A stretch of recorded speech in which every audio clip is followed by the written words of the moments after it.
Hello, my name is Victoria Cox, and this is my EIU 4126 final presentation. So this is the advertisement I will be discussing today. It's an advertisement by Tom Ford. It was created to launch their men's cologne campaign.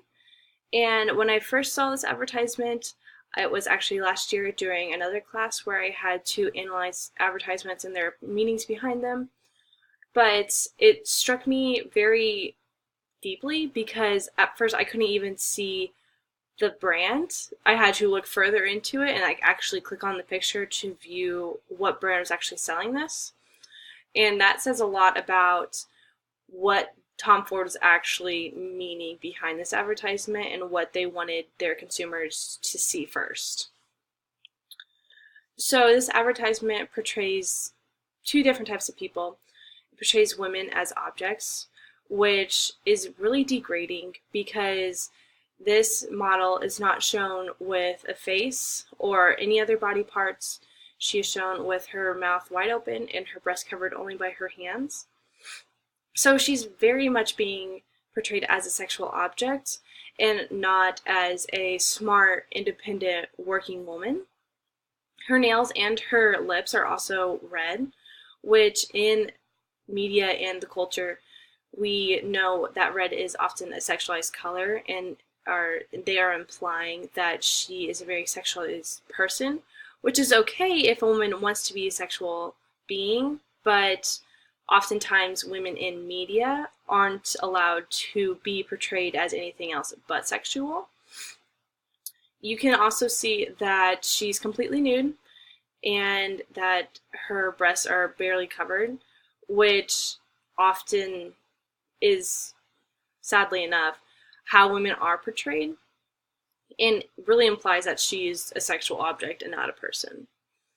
But it also portrays men in a way that they aren't intellectuals that think women also deserve all the rights they do. They are viewed in this ad as only wanting sex and only caring about sex and how to get it, which we know is not true, that men often care about women's rights and how women are viewed in the media. And it's actually quite sad that Tom Ford is still making these types of ads because of how much growth the world has done over these last few years about equally representing women in advertisements and other types of media. But it also affects people. So with women, it can affect their confidence because, as you can tell, the model is completely nude. She's shown with larger breasts, and from the structure of her face, you can imply that she is probably a very slim woman. And large breast with a slim figure is something that women don't usually naturally have. They often have to seek medical assistance to get these features in combination. I'm not saying that it doesn't ever happen, but it's very rare, and models are usually pictured with this combination. And that can really hurt the confidence of a woman who maybe is trying to lose weight and has no luck, and she's only comparing herself to these models. So she might actually be a very good weight for her height, and she might have normal breast size, but she doesn't look like the model she sees in the media. So she views herself as not good enough, and her confidence thus decreases. It also can affect a woman's self-worth because she can tell that maybe she doesn't have these things, and she knows girls or models who have these different attributes of their body often get sexualized, and they can have as many partners as they want because they're very attractive by society standards. But maybe you don't look like that, or she doesn't look like that, and she doesn't feel like she's worth as much as another person who does have a slimmer figure or larger breasts or a combination of the both, which is very sad because it's a picture that's most likely photoshopped, and the model probably doesn't have that large of breasts. Maybe it's just how she's being pictured in the moment. But it's not only women who are affected by this.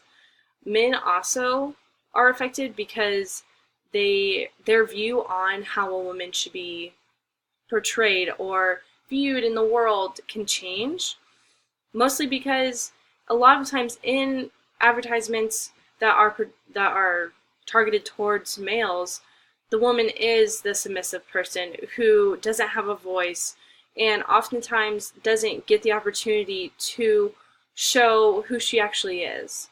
So if a man is raised in a household that respects women and they promote that women can do everything men can do, but then they grow up and they notice that all these advertisements show women as sexual objects, as submissive people who don't have as many rights as men, it can change how they view women.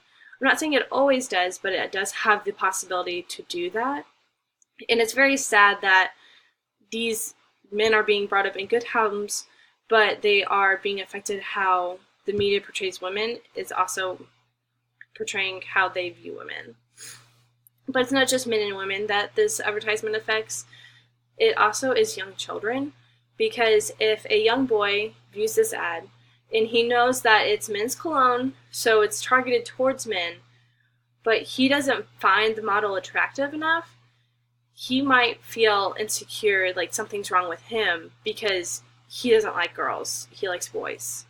Or vice versa, if a young girl views this ad and she finds the model very, very attractive and that she doesn't find the men who are in advertisements targeted towards women attractive, she might also feel like there's something wrong with her, which is not something we want to portray to children, especially young children, because it's already such a hard time in their lives trying to figure out who they are, what they believe in, what they stand for, that we need to add another thing onto their plate. Children are so susceptible to how adults view them that they will change themselves so an adult will view them as a better person, but that might make them unhappy, or they might not like who they are because of what they're being told they have to be like. And so society needs to be very careful, especially with younger generations, because they are so susceptible to getting anxiety or depression or an eating disorder, trying to fit into the standards that they're being told they need to be in, that they don't fit in. So my question to you all is, why does the media still portray women in this manner? And why are models still willing to take these gigs if they're being portrayed like this? Because it just baffles me, and I want to know what you guys think about it, and also maybe what other questions you might have about it. So thanks for listening to my presentation. Goodbye.